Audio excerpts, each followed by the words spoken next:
यशोदनन्दन ब्रज जन रंजन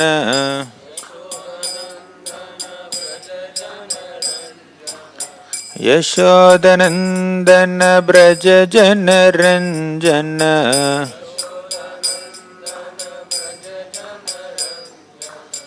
यमुनतीरवनचारी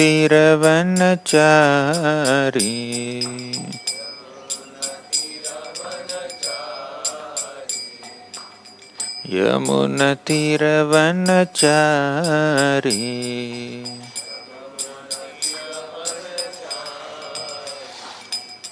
जय राधा माधव कुंज बिहारी गोपी जन वल्लभ गिरिवरधारी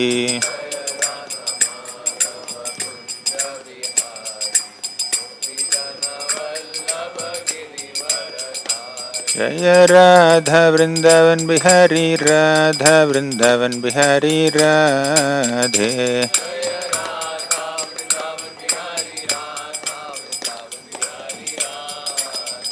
जय जय प्रभुपाद प्रभुपाद प्रभुपाद जय जय Prabhupada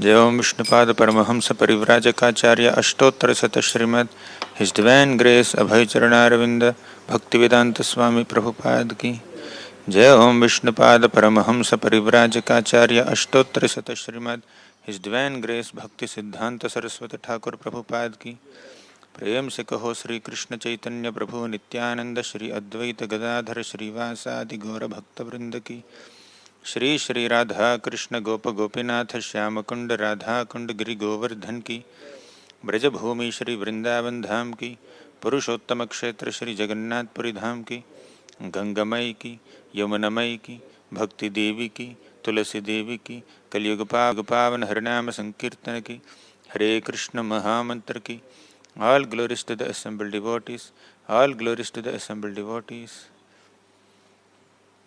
all glories to Shri Guru and Shri Gauranga. Om Namo Bhagavate Vasudevaya.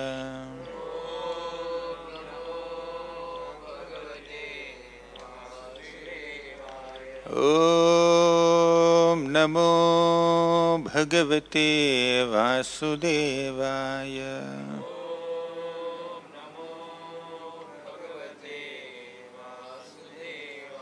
Om Namo Bhagavate Vasudevaya.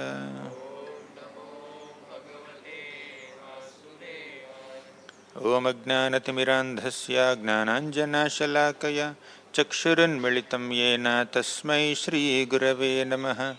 Nama Om Vishnupadaya Krishna Presthaya Bhutale Srimate Bhaktivedanta Swamin Iti Namine. नमस्ते सारस्वती देवे गौरवाणी प्रचारिणे निर्विशेषा शून्यवादी पाश्चात्य देशतारिणे. जय श्री कृष्ण चैतन्य प्रभो नित्यानंद श्री अद्वैत गदाधर श्रीवासादि गौर भक्तवृंद. हरे Krishna Krishna Krishna Hare Hare Hare Ram Ram Ram Hare Hare. Hare Krishna. My humble obeisances to all the devotees who assembled for this morning Bhagavatam class on the auspicious occasion of Sri Krishna Janmashtami. Last few days we have been discussing in the morning Bhagavatam classes several pastimes of Krishna. Yesterday we heard Govardhan Lila, before that Kaliya Lila, before that some Balya Leelas of Krishna. Then we also heard Dvijapatni Lila. And today we will try to discuss Brahma Vimohana Lila. How Lord Brahma was once bewildered by Krishna in Vrindavan. After Krishna killed this great serpent demon, python demon, Aghasur, there was a great commotion and excitement in the upper planets. All the devatas were discussing about this incident and they were glorifying Krishna, they were singing, they were praising Krishna so much, and tumultuous sounds made by all these great devatas went up to Brahmaloka. And Lord Brahma became surprised. How come devatas are so excited? The devatas are discussing about a small child in Vrindavan who killed a powerful demon. How could he kill a small village boy? Is it true? Why the devatas are getting excited? Let me just go and personally see. So, Lord Brahma descends from the Brahmaloka on his pure white swan carrier and he comes to Vrindavan. By this time, Krishna is sitting with all the gopas and he was having his lunch. Srila Prabhupada says that generally these gopa boys, they go to the forest and they become so absorbed in playing that they don't realize that it's lunchtime. Somehow by the arrangement of Yogamaya, Krishna's internal potency, some demon comes and interrupts their play around lunchtime. And Krishna kills the demon, and after killing the demon they remember, we have to take lunch now. So Krishna, by the time Brahma came, so Krishna along with all the Gopa boys, they were about to take lunch. They were taking lunch. So after killing Aghasur and after reviving all these boys, Krishna showed the sandy beach of Yamuna river. And he told these cowhead boys, my dear friends, so this sandy beach is very soft and we also have the opportunity of experiencing this sweet fragrance coming from all the desired trees of Vrindavan. Birds are chirping so nicely and the gentle breezes are carrying the aroma of the lotuses which are growing in Yamuna river. And this is such an enchanting place for us to sit and have some prasad. Our mothers have packed lunch bags with so much of love, with the best possible items. So let's have lunch. That was the proposal of Krishna. And all the Gopa boys naturally agreed to that proposal. They all came and they formed circles, concentric circles. Hundreds and thousands of boys sat in circles and they made some lotus leaves or stones as the plates, as their plates, and they made Krishna sit in the center of all these concentric circles. And Krishna is eating along with the boys. And whenever Krishna tastes some beautiful item, delicious item packed by Mother Yashoda, Krishna would take it from his mouth and put it directly into the mouth of his friends. Oh, this is very nice, please accept it. And when the Gopa boys also, when they taste some delicious item in their lunch, they take that item from their mouth and they directly put in Krishna's mouth. They don't follow all the rules and regulations of bhoga offering to the deities. They don't feel the need to chant mantras, ring bells, close the curtains, but they just directly take from their mouth and put in Krishna's mouth.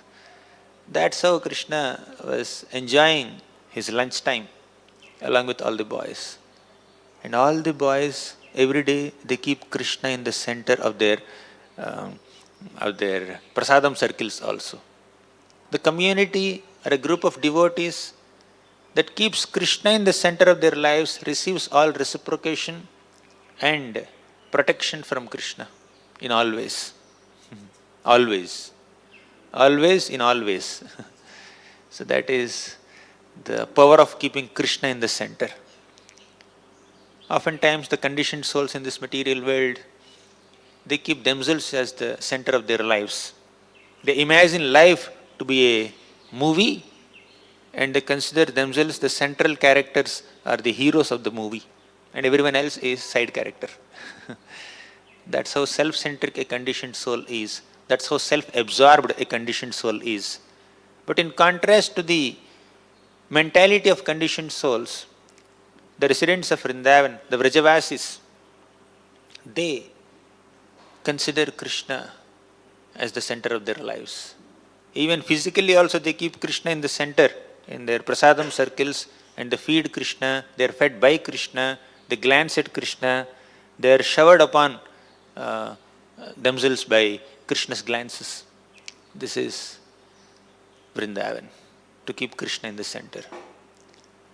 And meanwhile, Brahma came on his swan carrier, and from there he is watching this whole loving scene on the bank of Yamuna, while Krishna and the gopas are feeding each other.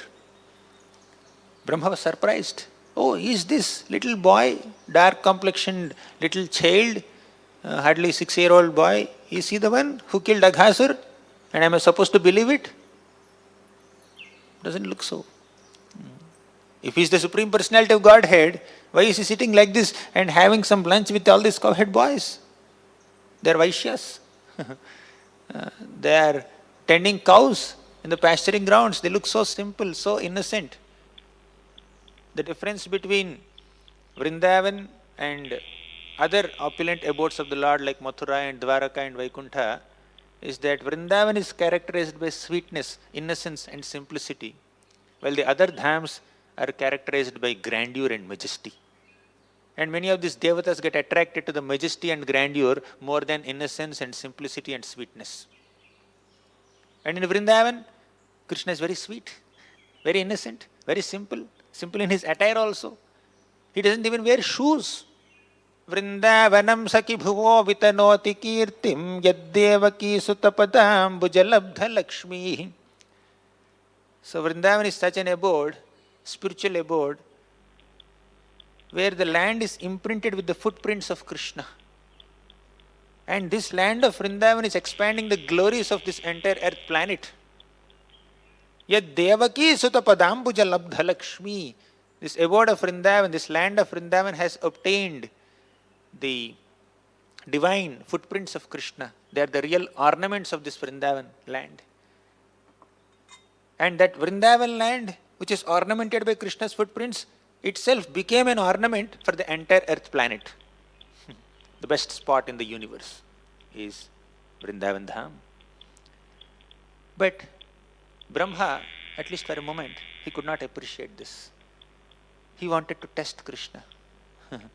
Just like a firefly wants to test the temperature of sun, even Brahma also wanted to test the power of Krishna. He forgot that he is the one, Brahma is the one who went on the shore of the milk ocean along with Mother Earth and all the devatas and prayed for the appearance of Krishna. He went and chanted Purusha Sukta prayers along with other devatas. Yam Brahma Varunendra Rudra Marutaha Stunvanti Divyaihi Stavaihi. Brahma and all the other devatas, they offer transcendental praises. Stunvanti Divyaihi Stavaihi, in their transcendental prayers describing the glories of the Lord. They offer prayers and present their appeals and requests in front of the Lord. And in reciprocation with those requests, the Lord appears on this planet. But Brahma forgot that. So we should never be overconfident about our own powers and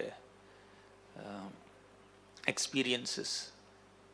Maya is so powerful that it can bewilder even the most advanced and experienced devotees also. That's why the 5th canto of Srimad Bhagavatam says, Vadanti Vishwam Kavayasmanashwaram Pashyanti Chadhyatma Vido Vipaschitaham Tathapi Muhyanti Tavajabhayaya Suvismitam Krityamajam Natosmitam. Vadanti Vishwam Kavayasmanashwaram. Although there are some very advanced souls and scholars and philosophers who are convinced about the temporary nature of this material world, and who can convince others also by their preaching. Even such great people also get bewildered by Maya. Tathapi muhyanti tava aja mayaya. If Brahma could be bewildered, what about struggling sadhakas? But Brahma is bewildered thoroughly. So, Brahma, out of his bewilderment, he wanted to test Krishna. As the Gopa boys are sitting in concentric circles and having their lunch, they allowed their little calves to eat soft grasses on the bank of Yamuna nearby. But as they are absorbing their lunch and having some loving exchanges, suddenly they noticed that all these calves are missing. They thought that these calves wandered away deep into the forest and they wanted to bring the calves back. They became very anxious. Then Krishna said, "My dear friends, don't become anxious. Please don't worry about the calves and don't interrupt your lunch. Let me get up, let me go and find the calves, and you continue to have your prasad." So, Krishna takes the anxieties of his devotees. When devotees become very anxious, Krishna considers that it is his responsibility to relieve them from all anxieties while they continue to stay comfortably. So Krishna told the Gopa boys, "Please don't interrupt your lunch, you have your lunch." By this time, Krishna did not finish his lunch. His curd rice and the pickles are still there in his hands. Still, Krishna interrupted his own lunch and requested the Gopa boys not to interrupt their lunch. He got up, went out to search for the calves. And to bewilder Brahma even more, Brahma is already bewildered. He could not believe that Krishna is the killer of Aghasura demon. He could not believe the sweet loving exchanges happening between Krishna and the Gopa boys. This is bewilderment. You know what is bewilderment? Bewilderment is when we can't believe that Krishna can have such sweet loving exchanges with his devotees. When we don't believe, when we don't trust that Krishna can be so simple and can be so accessible towards all his devotees that he can personally have loving exchanges with his devotees, that is bewilderment. Many times when we think, "Oh, God is so great," of course God is great, definitely. But he is so sweet also. He is very accessible to his devotees also. He can be so accessible to his devotees that he makes his devotees forget that he is God and immerses them in a very sweet, loving relationship with him. And he reciprocates with them accordingly. And if you don't believe that Krishna can do this to his devotees, then we are bewildered. Second, if we think that Krishna cannot destroy the demons, destroy all the enemies, he does not have the power to destroy my anarthas, then we are bewildered. Right? Brahma could not believe two things. In Brahma Vimohana Lila, Brahma could not accept that Krishna could kill Aghasur. He could not believe or he could not appreciate that Krishna could have, the Supreme Personality of Godhead could have such deep, intense, intimate, loving exchanges with his little cowhead boyfriends. Two things. Sometimes sadhakas also get bewildered in a similar way. We may not believe that Krishna has the power to destroy all our enemies or anarthas. We may not believe that Krishna could have such intimate, loving exchanges with his devotees. That is bewilderment. However powerful our anarthas may be, Krishna can destroy those anarthas. However intense our shortcomings may be, Krishna can just dispel all of them. Krishna's name is sufficient. Krishna has invested all his powers in his names so that the names can destroy even the most powerful anarthas within us. Shatruchhedaika mantram sakalam upanishadvakya sampujya mantram. Shatruchhedaika mantram, this Krishna mantra can destroy all the anarthas, all the shatrus, all the enemies who exist within our own hearts in the form of so many bad qualities, anarthas, right? So Brahma could not believe and he wanted to test Krishna. And he just had stolen these little calves. And Krishna told these boys that you don't worry, you continue taking prasad, let me go and search for the calves. To bewilder Brahma even more, Krishna is searching for the calves everywhere. And he's not finding them. He's getting confused. He's going deep into the forest. Then Brahma thought that yes, it's confirmed, he is not the Supreme Personality of Godhead. Sometimes the activities of a great soul may be a little confusing, and to add to further confusion, they may act in more bewildering ways sometimes. But we should not forget all their glories.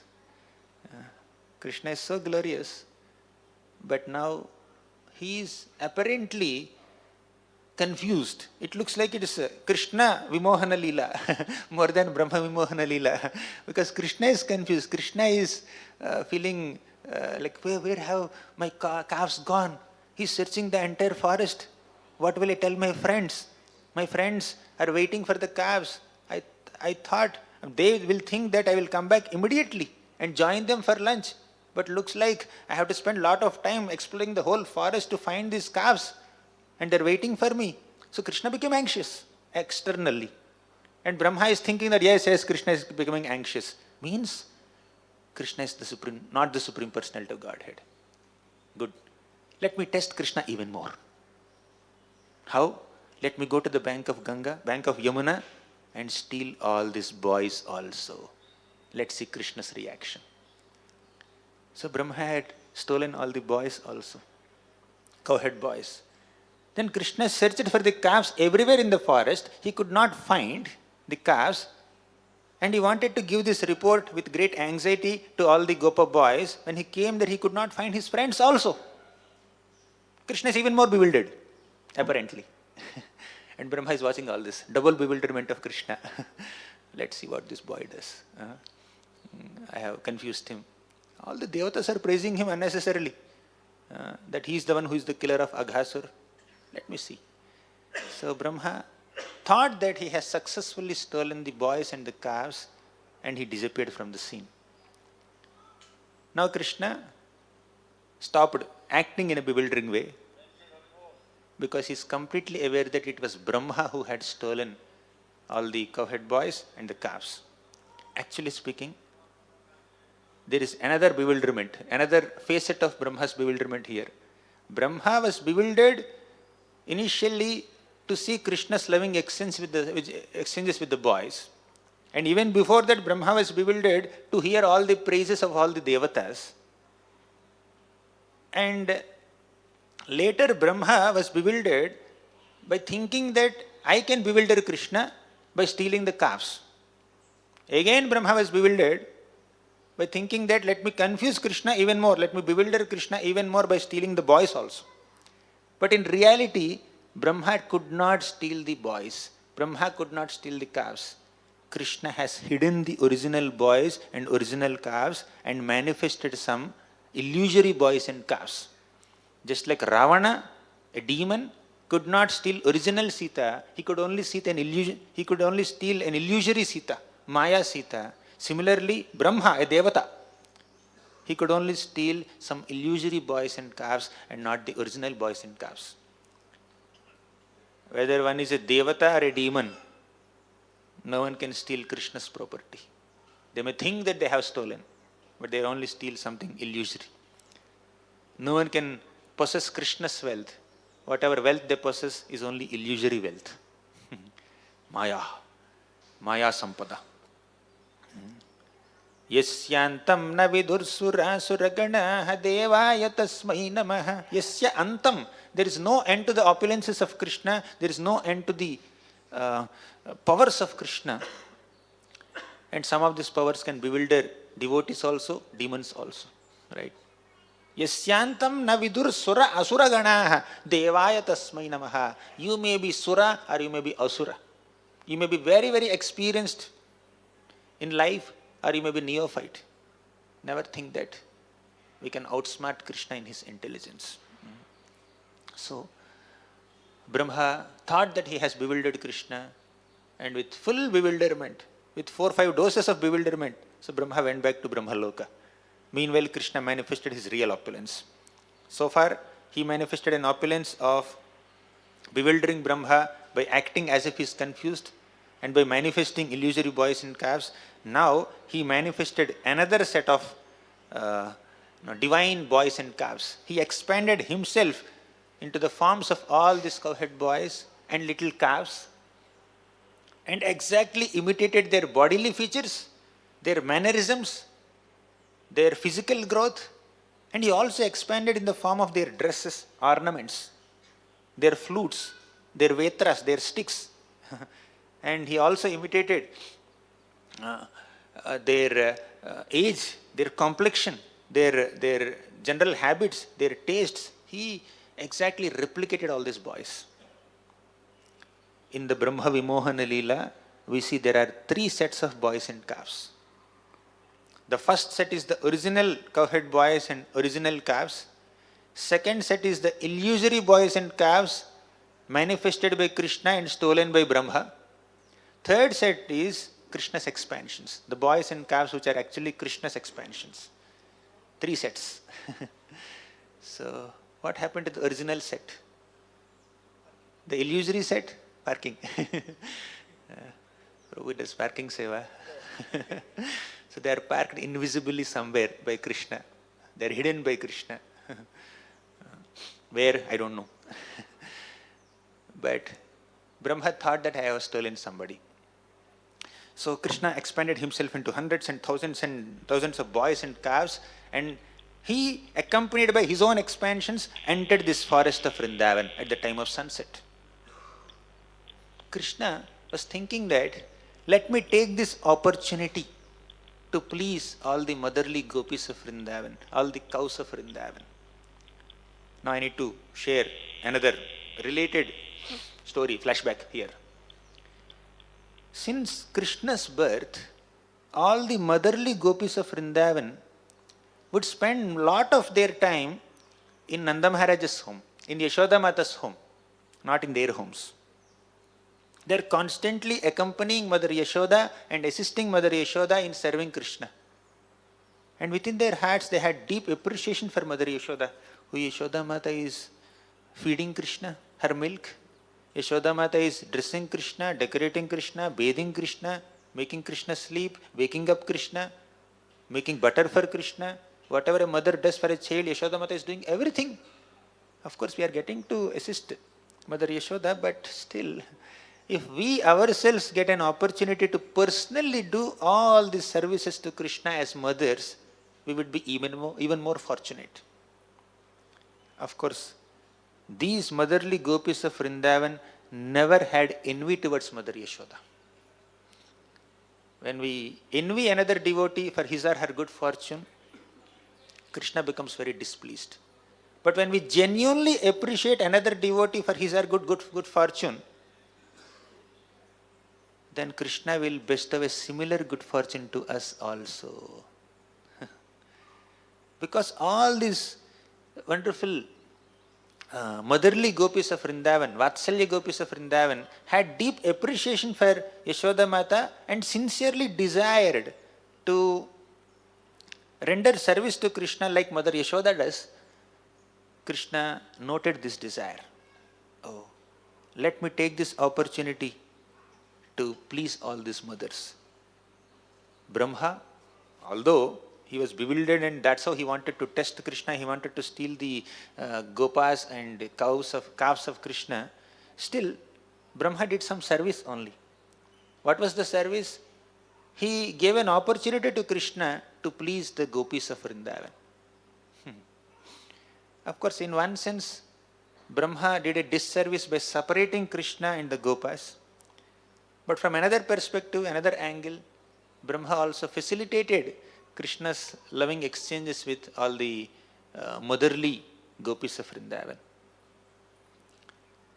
Krishna's pastimes in Vrindavan are of three phases.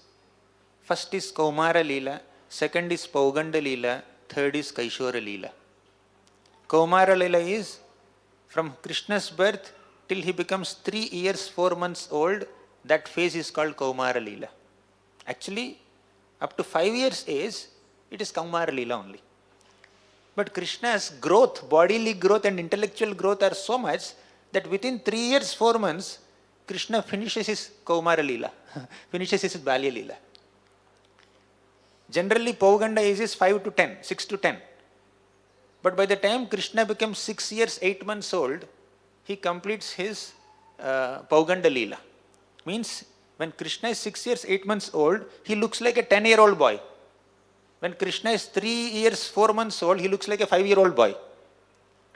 And when Krishna is 10 years old, he looks like a 15-year-old boy. That means he completes his Kaishora Lila by the time he reaches 10, age 10. Means at the age of 10, he looks like a 15-year-old boy. Then 16 onwards, it's Yavana. And from there, Krishna doesn't grow only. Krishna doesn't grow beyond that. At the max, as Prabhupada says in one purport, he looks like a 20 or maximum 25-year-old man. Even if he's 100 years old or 120 years old. There is no growth after that. But till that Yavana stage, Krishna grows faster.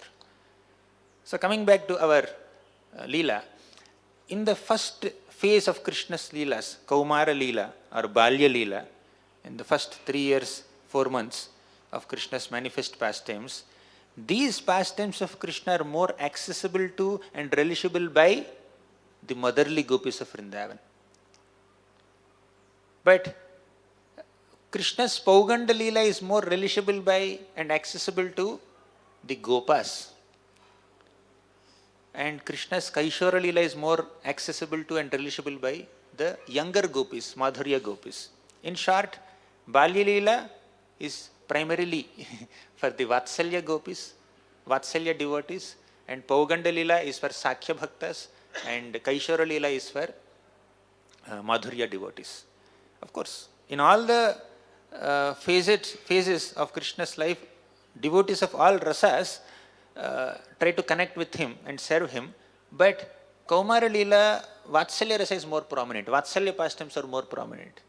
Pauganda Leela, Sakhya pastimes are more prominent. Kaishora Leela, Madhurya pastimes are more prominent. Now in this Pauganda Leela, Brahma facilitated for some Vatsalya pastimes. Have you noticed this in the Brahma Vimohana Leela? So Krishna is having his Pauganda pastimes nicely, where Sakhya rasa is more prominent. But all these Sakhya Bhaktas of Krishna, they went into some hibernate mode or parking mode for an year. In this 1 year, Vatsalya rasa became more prominent. So Krishna is having so much of intense loving exchanges with the motherly gopis and fatherly gopas of Vrindavan.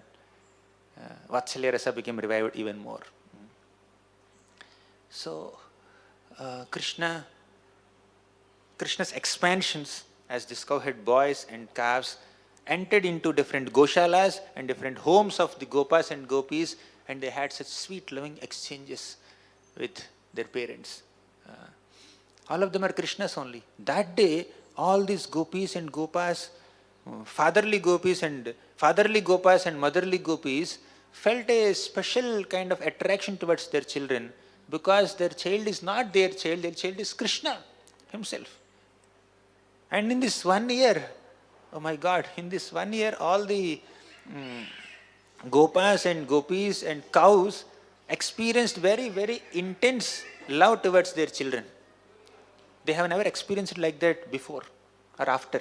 But in this 1 year, their motherly affection, their fatherly affection for their own children increased so much, hundreds and thousands and millions of times, because it's Krishna there. Because in the purest state of consciousness, every single living being loves Krishna more than anyone else or anything else. But only in impure state of consciousness, our love is directed towards many other unnecessary things in this world. In the purest state of consciousness, every single soul has love for Krishna more than anyone else. And in the purest state of consciousness, the soul can experience Krishna's love more than anything else. We love Krishna the most when our consciousness is pure. Whether our consciousness is pure or not, Krishna loves us more than anyone else can ever love us. So Vrajavasis, their consciousness is completely pure. They don't even know that Krishna is God. They can't acknowledge Krishna's godhood. They are not consciously aware that Krishna is the supreme personality of Godhead. Krishnastu Bhagavan Swayam. The gopis are not even aware. The gopas are not even aware. They always think that Krishna is our friend. Krishna is our son. Krishna is our lover. They don't acknowledge Krishna's God. So the Vrajavasis don't know that Krishna is God, but they love Krishna more than anyone else can ever love God. Not knowing that Krishna is God, they are having deep love of God. Krishna Prema. So love for Krishna does not depend on our knowledge of Krishna's Godhood also, in the purest state of consciousness. It is so natural. As Prahlad Maharaj says in the 7th canto of Srimad Bhagavatam, just as iron particles are naturally attracted towards magnet, every single soul, when the consciousness of the soul is pure, is naturally attracted to Krishna.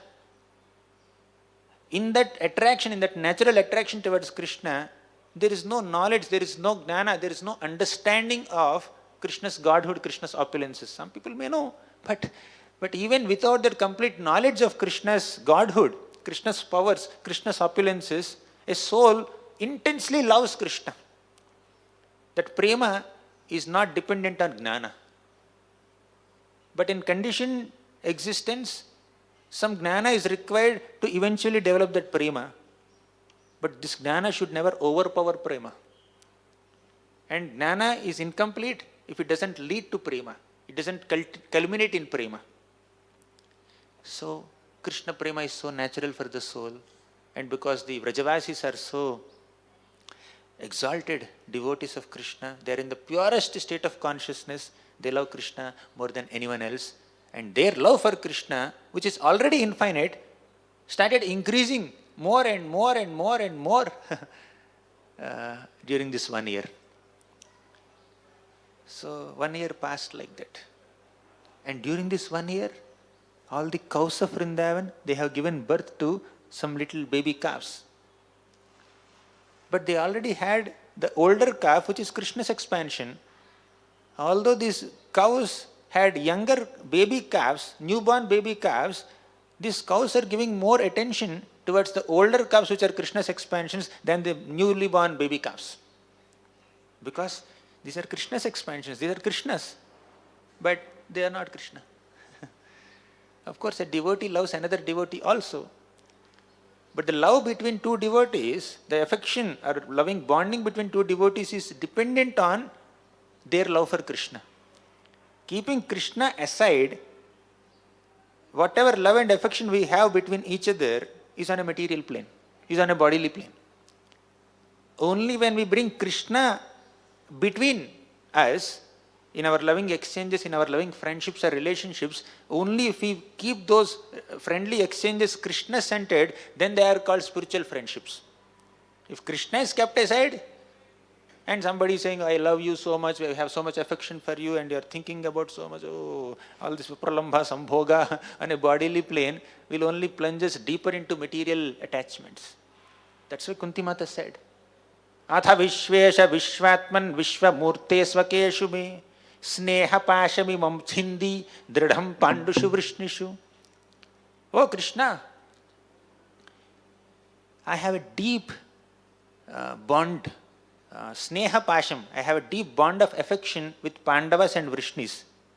Please cut this knot. Sneha pasham imam chindi. Please cut this loving bond of affection that I have with Pandavas and Vrishnis. Acharyas explain, Srila Prabhupada explains in the purport, 1st canto, 8th chapter purports, that Kunti Maharani is not literally praying for destroying the affectionate bonds she had with Vrishnis and and Pandavas, she had two kinds of relationship between them, with them. One is the skin relation, second is the soul relation. She has a relationship between them with body in the center, as they are her family members. This is my husband's family, and this is my parents' family. So that way there is a bodily relation. When Kunti Maharani is praying, she is praying to Krishna to cut this bodily attachment. But she has a soul relation also. Pandavas are great devotees of Krishna. Vrishnis are also great devotees of Krishna. Krishna, let me love these Pandavas and Vrishnis because they are your devotees, not because they are my family members. Let my love and affection and friendship and relation that I have with them should be with you in the center. Let it be spiritual relation, not material relation. Many times relations in this material world are based on either physical, material body, or material, mental emotions, or some kind of egocentric relations where somebody pampers our ego, they become very dear to us. And we pamper their ego, they become dear to us. Not that way. The material subtle body and the material gross body, if these bodies become the center of a relationship, that relationship is material relation, it doesn't satisfy the soul. How can the soul be satisfied in a relationship with another individual? Only when Krishna is brought in the center. So all the relationships amongst the Vrajavasis and all the devotees of Krishna are with Krishna in the center. In the beginning of the session we discussed how all the Gopa boys are friendly and connected to each other. They love each other, they care for each other with Krishna in the center. Even while taking prasad also they form concentric circles and they keep Krishna in the center. Krishna is the center of their friendships. Krishna is the center of their loving relationships.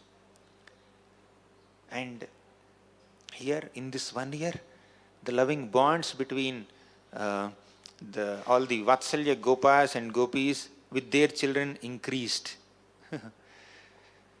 So, almost 1 year passed. 4 or 5 days of 1 year are left. So one day, when Krishna and Balaram and all the Gopas and the cow and the calves went to the forest, they came near Govardhan Hill. On top of Govardhan Hill, the older cowherd men were taking care of the cows, grown-up cows. And at the foothills of Govardhan Hill, the younger Gopa boys, including Krishna and Balaram, were taking care of the little calves. Suddenly, these cows on the top of Govardhan Hill saw these young calves, who are Krishna's expansions. So they started running so fast towards their kids, towards their calves. And all the cowherd men who were taking care of these cows, they thought, why are the cows running away? They started running behind the cows. So all of them just came at the foothills of Govardhan, and the cows started licking the bodies of the calves and started feeding their milk. And meanwhile, the elderly Gopas reached there and they saw their own children, their own sons. And they started embracing their sons. They started bathing their sons with the affectionate tears coming from their eyes. They started smelling their heads. That's how there is an intense display of parental affection from the cowherd men's side and also from the side of all the cows. And Balaramji was standing there and noticing, Krishna, I never saw such an intense display of parental affection of all these elderly Gopas and cows upon their children. I understand they love their children, but they love you more than their children. They love their children because they are your devotees, they are your friends. But looks like they are loving their children so much, even in your presence. It is not possible. In your presence, how can somebody divert their love and attention towards their own children? Krishna, tell me the truth. Are they your expansions? Have you taken their forms? Looks like they are displaying their affection towards you, not their children.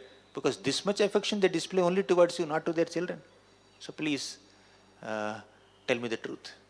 Then Krishna said, Balaram, sorry for that. I have hidden a truth for almost 1 year in front of you. And he told entire Brahma Vimohana Lila. We discussed it already. Flashback. Then then Balaramji, till now, Balaramji could not even figure it out. Balaramji could not figure out that all the calves that I was standing all these days are Krishna's expansions.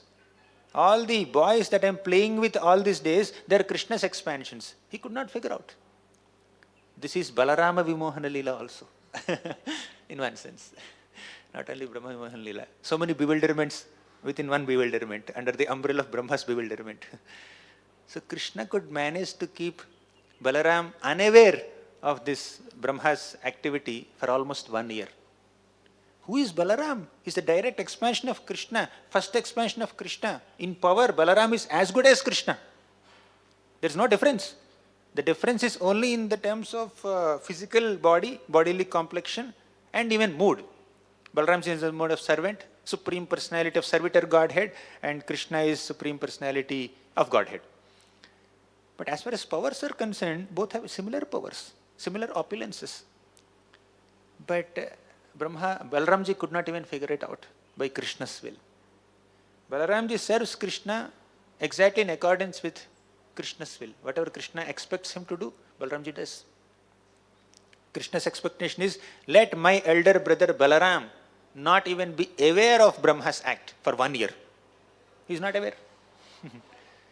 Now he is aware. So, meanwhile, Lord Brahma came there. For Brahma, it is only one moment. Only one moment. He knows he is playing with someone who is very powerful. I can't delay for a longer time. But that one moment for Brahma is like 1 year. So Brahma had stolen the calves and the boys went away and he came back within a moment. By the time 1 year passed. But when Brahma came, he has seen all the boys that he had stolen right next to Krishna playing as usual. He has seen all the calves that he had stolen playing with Krishna as usual. He was completely bewildered, more bewilderment now. Only thing is, so far Brahma was bewildered, but he did not realize that he was bewildered. But now he realized that he is bewildered. As soon as the thought of distraction from devotion to Krishna enters our mind, that we are bewildered. But to realize it, it may take some time. As soon as we focus on something which is unfavorable to Krishna consciousness, we are bewildered. But to realize that I am becoming distracted, it takes some time. Ajamil fell down. As soon as he saw that lady embracing that drunkard man, he fell down and he got distracted there itself. But he realized that he fell down only when he heard the conversation between Vishnudutas and Yamadutas. Sometimes it takes some time. Whole world may realize also, but we may not realize. So Brahma was bewildered 1 year back only, but he realized that he is bewildered now, after 1 year. Indra was bewildered 1 week back only, but he realized that he was bewildered after 1 week, when he failed to destroy Vrindavan by creating this rainfall. So Brahma, he saw that all the boys and calves are playing as usual. And to bewilder Brahma even more, all these little boys and all the calves manifested themselves into 4-handed Vishnu Murtis. Vishnus manifested in front of Brahma. Brahma became even more bewildered. The bewilderment is increasing, exponentially increasing, moment by moment. So then Brahma finally understood, oh, Krishna is the Supreme Personality of Godhead. He is the source of all these Vishnus. As Bhishma says in the first canto of Bhagavatam, in front of Yudhishthira Maharaj, Yesha vai Bhagavan Sakshat Adyo Narayana Puman. Yesha vai Bhagavan Sakshat, this personality Krishna, This blue boy standing in front of you is Bhagavan Sakshat. He is directly the Supreme Personality of Godhead. And Adyo Narayana Puman. He is the Adi of Narayana. He is the origin of Narayana. He is the origin of millions of Narayanas. And that Brahma is seeing now. Earlier he could not understand. When Krishna is just manifesting, his cowhead boy form, 6-year-old boy, taking curd rice with pickles, and taking the remnants of his friends, jhota of his friends, and feeding them his jhota. Brahma was completely bewildered. Therefore, it is important to highlight the majestic aspect of Krishna many times to the people of this world. If we directly jump into sweetness of Krishna, if we directly talk about intimate Leelas of Krishna, Vrindavan pastimes, in front of people who are not fully qualified, who did not fully develop that faith, we could be bewildered. We may take Krishna as ordinary. When Brahma saw Krishna having lunch on the bank of Yamuna with the cowhead boys, Brahma could not believe that Krishna is the Supreme Personality of Godhead. When did he believe? Only when all these Vishnu Murtis, hundreds and thousands of Vishnu Murtis manifested and they all merged into Krishna's body, then Brahma believed, oh, he is Adyo Narayana Puman. To make a conditioned soul a devotee, sometimes or many times or most of the times, we have to highlight the majestic aspect of Krishna, not the sweet aspect of Krishna. First, let there be reverence invoked in their heart. Then love will be invoked. Then intimacy will be invoked. If we directly get into intimacy, then without reverence, without sufficient reverence, we may take it for granted, we may become sahajiyas also. That's why Srimad Bhagavatam is presented in a very, very balanced way. Srimad Bhagavatam is not just a narration of, even 10th canto of Bhagavatam is not just a narration of Krishna's loving, sweet pastimes, intimate pastimes with the Rajavasis. Bhagavatam is also filled with so many philosophical descriptions. Even in the love letter written by Krishna to the gopis of Vrindavan, carried by Uddhava, what could be a more intimate, confidential exchange than this? Krishna is writing a love letter to the gopis and Uddhava is carrying them, the most confidential servant of Krishna. Even in that letter also, there is a lot of philosophy, not just some intimate exchanges. Krishna is not saying, oh gopis, I am missing you, I love you so much, I know you love me so much, we'll come, we'll have some pastimes, we'll do Ras Lila once again, we'll dance together. This time I will not run away from you. You don't have to sing Gopi Gita, I'll be there with you, continuously dancing for one Brahma's night. He's not writing all this stuff. He's writing so much philosophy there. So, of course, the internal, secondary meanings of this letter reveal that intimate dealings between Krishna and the gopis. But the external meaning, what is visible to a reader, is very philosophical. Unless we balance this intimate pastimes of Krishna with proper philosophical discussion, there is every possibility that we become sahajiyas, we may take Krishna's pastimes also cheaply. That's why even in Damodara Ashtakam, that's describing Krishna's intimate, loving exchange with his mother, Yashoda. Satyavartamani begins, Namami Ishwaram Satchidananda Rupam. Namami Ishwaram. Where is Ishvara? Here is a little boy, 2-3-year-old boy, stealing butter, getting chastised and scolded by his mother and bound by his mother with a rope, and is crying, and you are calling him Ishvara? Yeah, I have to call him Ishvara right in the beginning. Because you people who are singing the song may forget that he is Ishvara. You may take him cheaply. You may take him ordinary. So, highlighting the reverential aspect is important. At least for those people who have not completely evolved in their consciousness. Right? So, when Brahma saw Krishna's intimate exchanges with the Gopa boys, he could not believe that Krishna is God or Godhead. But only when Krishna manifested all his Vishnumurti expansions, his vibhutis, his opulences, then Brahma believed he is the Lord. So Brahma came and started offering obeisances. With his 8 eyes, 4 pairs of eyes in 4 heads, with his 8 eyes, he is crying. He is shedding profuse amount of tears. he offered this prayer. He fell at the feet of Krishna. He was, in one sense, bathing the lotus feet of Krishna with tears from his 8 eyes. He was feeling so repentant, so guilty, so bad, so ashamed, completely humiliated. So in that mood, he fell at the lotus feet of Krishna. What is the power of Krishna's lotus feet? Sri Krishna Ghriyugam Sakrit Shritigatam Sarvanya Trishna Haram Dhyatam Yadvipadam Vilopa Nipunam Satsampadam Dayakam Drishtam Charutaya Chamatkritipadam Sarvendriya Hladakam Sprishtam Yatklamahandri Nirvritakaram Tanme Kriyat Kankshitam. Sri Krishnangri Yugam, the two divine lotus feet of Krishna, Sakrit Shritigatam. Even if you hear about Krishna's lotus feet, the glories of Krishna's lotus feet even once, you know what happens? Sarvanya Trishna Haram.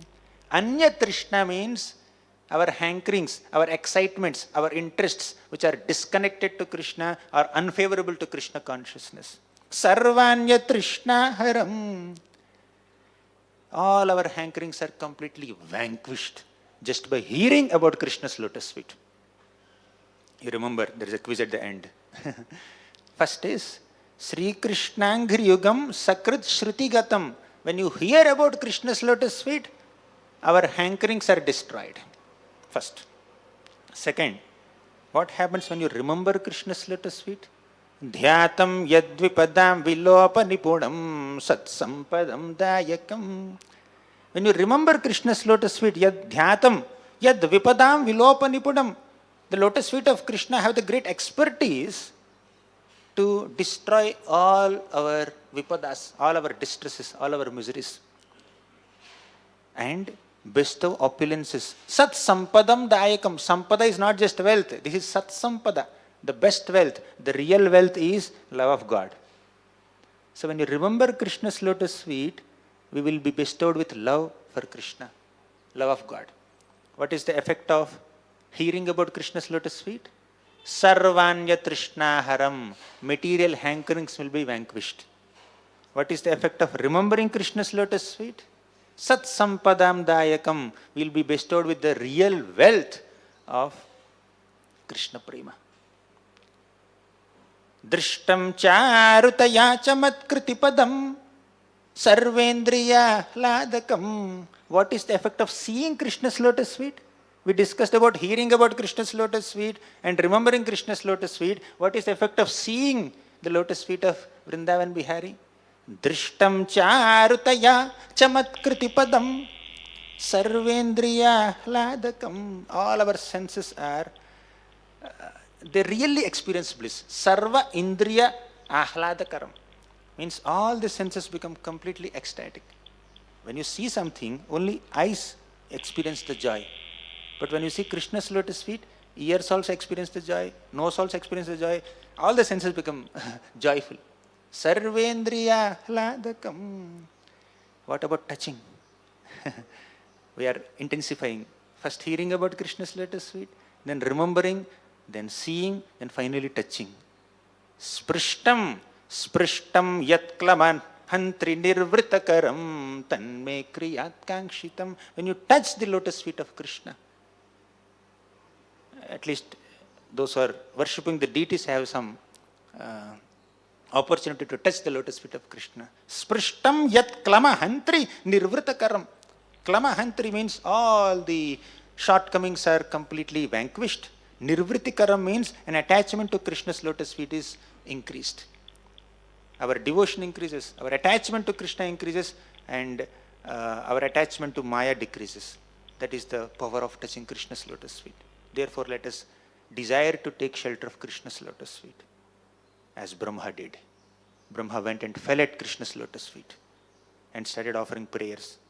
This is one of the longest episode of Srimad Bhagavatam. Prahalad Maharaj offers some longest prayers in 7th canto, I think 40 plus. Here also about 40 prayers of Brahma. We see in the 10th canto, 14th chapter. This 13th chapter that we have discussed so far is the last chapter that His Divine Grace A.C. Bhaktivedanta Prabhupada, Swami Prabhupada has translated. Then 14th chapter, Brahma's prayers. Brahma says, Naumidyate bravapushe taditambaraya gunjavatam saparipichhala sanmukhaya Vanyasraje kavalavetra vishana venu lakshmashriye mridupade pashupangajaya. Naumi, idyate. O Lord, I am offering my respectful obeisances unto your lotus feet. Idyate, they are worshipable. Naumi idyate abravapushe. Your bodily complexion is like that of monsoon cloud. Abravapushe. Monsoon season gives us a special opportunity to enhance our Krishna consciousness. Wherever we see, the sky is overcast with monsoon clouds. And the complexion of that cloud is the complexion of Krishna.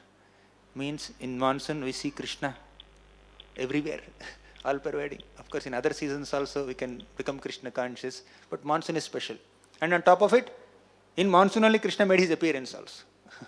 Monsoon clouds are everywhere, and in monsoon Janmashtami is there. So, Abravapushe, Krishna's bodily complexion is like that of a dark monsoon cloud. Naumidyate abravapushe taditambaraya. Taditambaraya. His cloth is like lightning. Gunjavatam saparipichhala sanmukhaya. He wears a gunjamala. Paripichhala sanmukhaya. His hair, his head is resplendent with a beautiful peacock feather which is like a rainbow. Yesterday evening, Nityananda Prabhu was showing us rainbow. There was a rainbow here. Have you seen others? We saw from the ashram terrace. So the peacock feather is like a rainbow. Krishna's body is like that of monsoon cloud. His dhoti is like lightning, and his peacock feather is like rainbow. There is monsoon season in Krishna only. When Krishna is moving, monsoon season is moving. And what are the rains? Krishna's loving glances are rains. Krishna's sweet smiles are rains. So Krishna is like monsoon personified in one sense.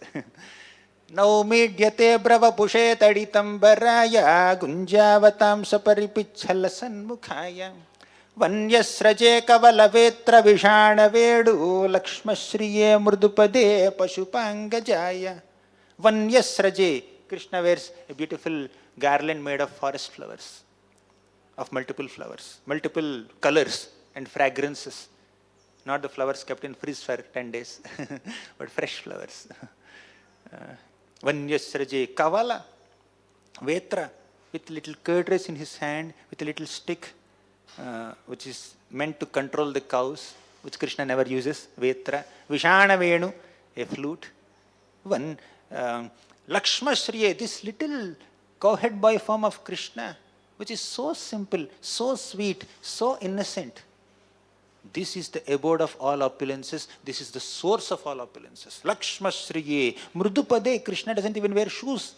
His feet are directly touching the ground in Vrindavan. Pashupangajaya. Pashupa means the cowhead man, Vasudev. Pashupa Angajaya. Krishna took birth as the son of Nanda Maharaj. This establishes Nanda Maharaj's position superior to the position of Vasudeva as Krishna's father. Vrindavan is a place where all the toppers of all rasas exist. Just like in a best university, all the toppers of all streams of engineering go there in some universities. Similarly, all the toppers of all rasas, whether it is Vatsalya rasa or Dasya rasa or Madhurya rasa, they all exist in Vrindavan. So Brahma offered so many prayers. We will not be able to discuss all the prayers, but I will discuss some prayers here and there.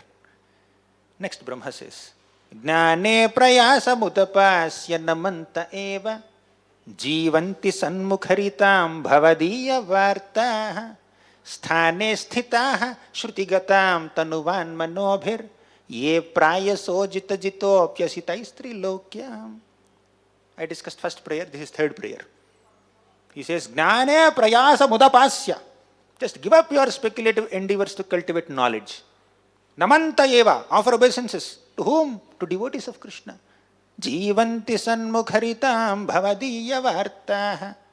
Please offer obeisances to devotees of Krishna who beautifully narrate your vartas, your topics. those who are narrating Krishna's topics are the most benevolent benefactors of the entire creation, as the gopis of Vrindavan have acknowledged.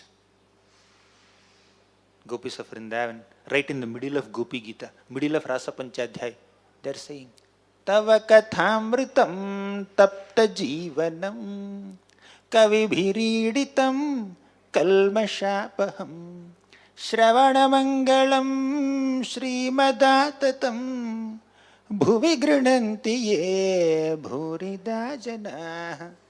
Whoever is discussing Krishna Kathamrit is the most benevolent benefactor, Bhurida Jana.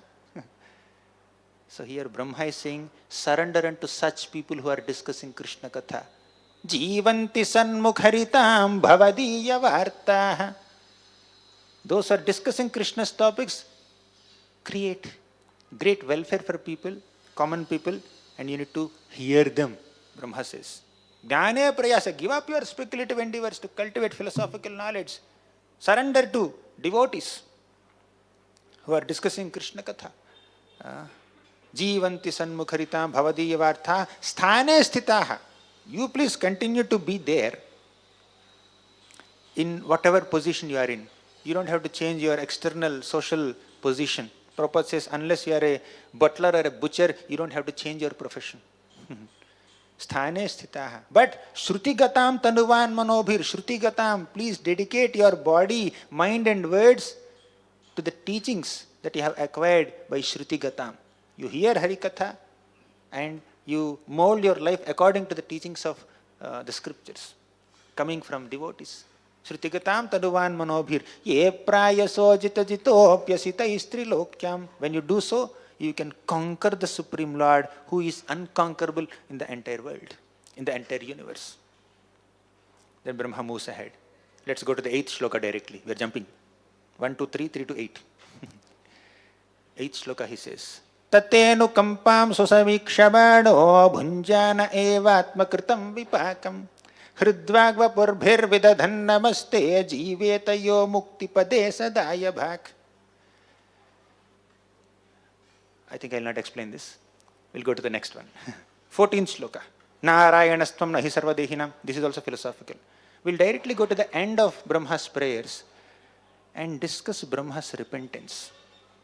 How repentant Brahma was. Brahma underestimated the greatness of Vrindavan pastimes of Krishna, Vrajavasis, cowhead boyfriends of Krishna, and he thought of himself qualified to even steal them. Take them away from Krishna's vicinity. He offended Vrajavasis, he offended Vrindavan, he offended Krishna, and he is feeling guilty now. He said, now I understood the glory of Vrajavasis. Krishna. Aho bhagyam nanda gopa vrajaukasam yanmitram paramanandam purnam brahma sanatanam. Aho bhagyam, what great fortune. Aho bhagyam, what great fortune. He's saying it twice in a small anushtup chanda shloka within one line only. Aho bhagyam nanda gopa vrajaukasam. All the Vrajavasis headed by Nanda Maharaj are extremely fortunate. Why? Yanmitram paramanandam Purnam Brahma Sanatanam. Because that supreme absolute truth, he is acting as their friend, intimate associate, and they are not even acknowledging that he is supreme absolute truth. They are only thinking that he is their friend. Actually, when Brahma was proud of his position, his identity as the creator of this universe, he could not understand the glory of Vrindavan. But now, when Brahma became very humble, and that humility came out of humiliation, because of humiliation, Brahma became humble. In such a humble state of existence, only Brahma could understand the glories of Vrindavan. That yatra naisarga durvairaha sahasan mrgadayaha mitrani iva ajita vasa dhrutarut darshanadikam. In this Vrindavan land, there is no hunger, there is no thirst. Durvairaha sahasan. Although naturally inimical towards each other, some animals and human beings are staying together because this is Ajita Avasa. Ajita Avasa means the residence of the Supreme Lord. Krishna's abode, a place where Krishna stays. In such a place, there is no possibility of envy. Even cruel animals and simple human beings stay together like friends. What to speak of devotees staying like friends? We may have some difference of opinion with another devotee. We may have different style of functioning compared to another devotee. If there is some grudge or envy towards that devotee while staying in Krishna's place, we are totally in a incompatible mood. Krishna's place means no vaira. Yatra naisarga durvairaha saha asan. Although there is natural enmity between two parties, there is supposed to be natural enmity between two parties, they are saha asan, they stay together with love, with affection. Right? So, although there is some natural incompatibility, still devotees stay together, and that's what the Lord's abode is. Lord's abode is a place where people of different varieties also stay together. Saha avasan. Sahavasan. No durvaira, no enmity, no envy. There may be differences in nature, but they stay together. That is the definition of Vrindavan given in this Brahma Vimohana Lila. And Brahma could understand this finally. In a proud state of consciousness, Brahma could not understand the glory of Vrindavan. In such a humble state of consciousness, he could clearly understand how glorious Vrindavan is. And he is appreciating Vrindavan. And he is aspiring to become dust at the lotus feet of Vrindavan, a creeper or a shrub at the lotus feet of Vrindavan. Ahoti dhanya vrajagoramanyaha. He says that all these gopis of Vrindavan, motherly gopis, are so fortunate. Stanyamritam means you are drinking the nectarian milk coming from their bodies with your mouth. Krishna, how glorious they are. For 1 full year, Krishna was drinking the milk of all the Vatsalya gopis. How glorious they are. Ahoti dhanya, vraja goramanya. Krishna is drinking the milk of the cows also in the form of their calves. How glorious they are. Now I understood. Even little simple cows and cowhead boys and cowhead ladies of this Vrindavan are so fortunate. I am nowhere close to them. I only aspire to become a shrub or a blade of grass in Vrindavan so that I can get their dust. Something similar to Uddhava's prayer. This is what Brahma is saying. When there is pride, when there is arrogance, when we overly identify with our power or position or privileges, we can never understand Vrindavan, we can never enter Vrindavan. Although we are physically in Vrindavan, we can never enter the spirit of Vrindavan. Only Vrindavan is understood and accessible and relishable and visible only in a humble state of consciousness, as Brahma Vimohana Lila is reminding us. Now, in such a humble state of mind, Brahma offered so many prayers. There are many other prayers. But Krishna did not speak a single word. He did not speak a single word. He's grave. He's hearing all that. He heard all the prayers, by the way, but he did not respond. He did not speak. Brahma thought, looks like Krishna is thinking that I am not qualified to become even a blade of grass in Vrindavan. Out of excitement, out of my repentance, I requested Krishna, Krishna, please make me a blade of grass or a shrub in Vrindavan so that I can get the dust from the lotus feet of Rajavasis. But Krishna feels that I am not qualified even for that privilege also. I think I should not be here. Let me go back. Krishna expects me to go back and continue my creation services. Means becoming a blade of grass in Vrindavan is a higher position than being the creator of the universe. Brahma realized it. He went back to Brahma's abode. I am not qualified for this.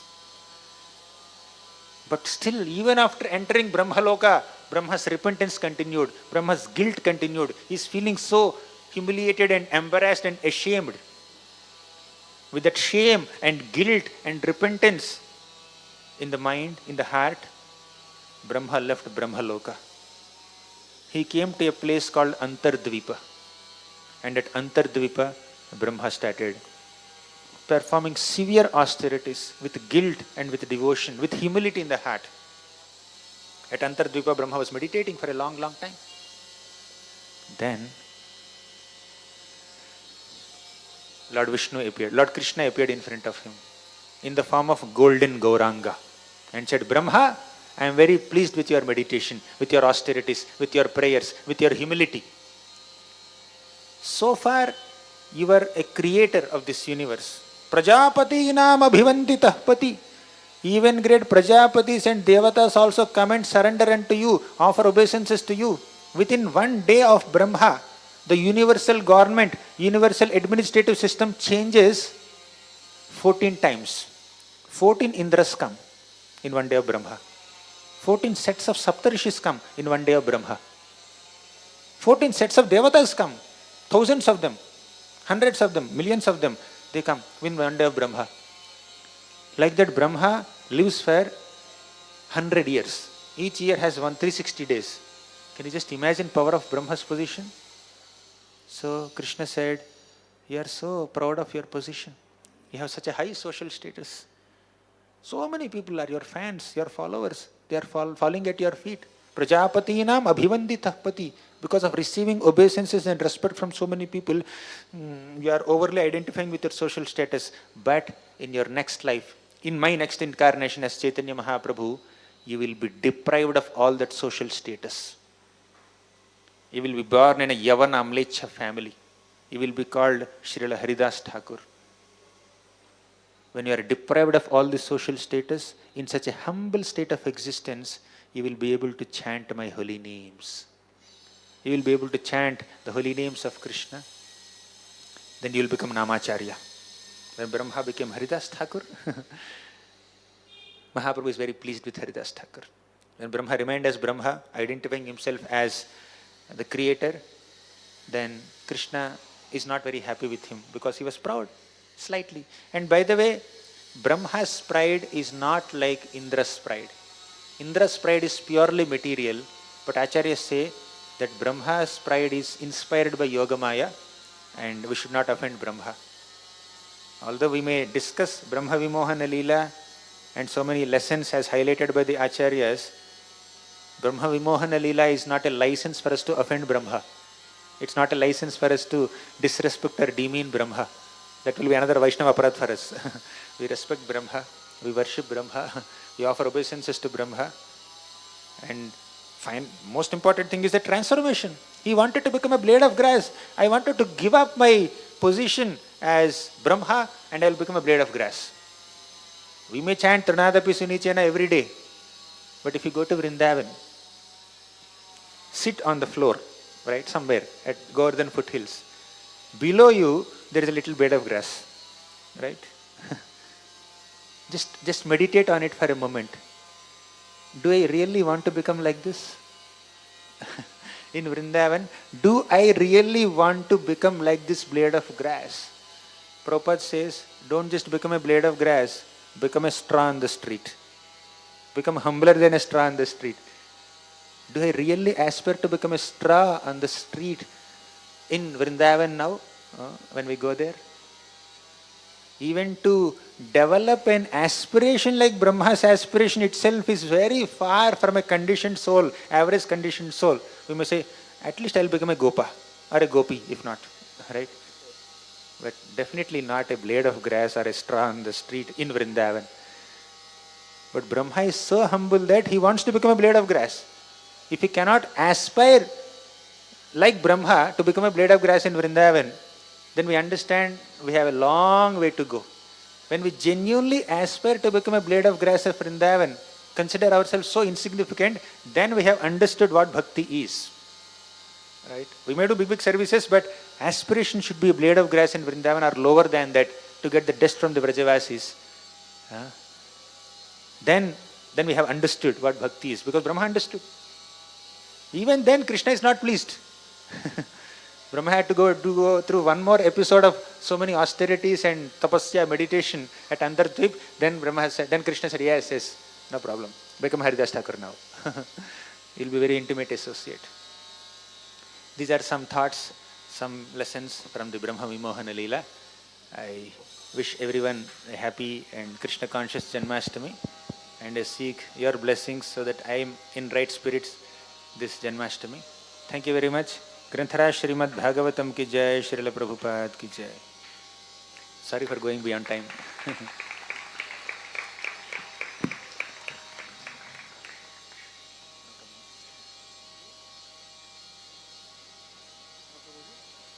time for questions and comments. Okay.